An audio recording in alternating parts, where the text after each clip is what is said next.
మేడారం మహాజాతర ప్రత్యేక పూజలు ఇవాళ ప్రారంభం కానున్నాయి. మండమెలిగే పండుగ పేరుతో నిర్వహించే ఈ ఉత్సవంతో జాతర ప్రారంభమైనట్లు పూజారులు భావిస్తారు. ఆదివాసీ సంస్కృతి సంప్రదాయాలతో నిర్వహించే ఈ వేడుక ఉదయం నుంచి రేపు వేకువజాము వరకు జరుగుతుంది. మేడారంలోని సమ్మక్క దేవత పూజా మందిరం, కన్నెపల్లి సారలమ్మ గుడి, పూనుగొండ్ల, కొండాయి గ్రామాల్లో పడిగిద్దరాజు, గోవిందరాజు ఆలయాల్లో ఈ ఉత్సవాలు జరుగుతాయి.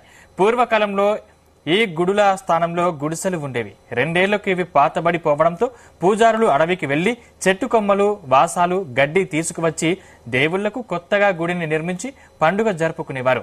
దీనినే మండమెలిగే పండుగగా పిలుస్తారు.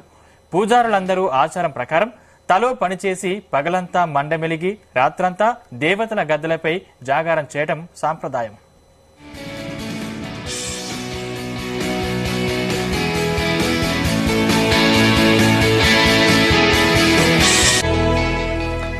మేడారం జాతరకు సంబంధించి తెలంగాణ ఆర్టీసీ కీలక నిర్ణయం తీసుకుంది.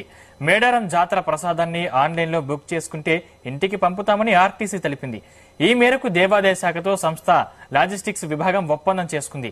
రాష్ట్రంలో ఆర్టీసీకి చెందిన అన్ని కార్గో లాజిస్టిక్స్ కౌంటర్లలో ఈ సేవలు అందుబాటులో ఉంటాయి. లాజిస్టిక్స్ కేంద్రాలకు వెళ్లలేని భక్తులు ఇన్సైడర్ పోర్టల్లో ఆర్టీసీ యాప్లో నేటి నుంచి 25 వరకు మేడారం జాతర ప్రసాదాన్ని బుక్ చేసుకోవచ్చు.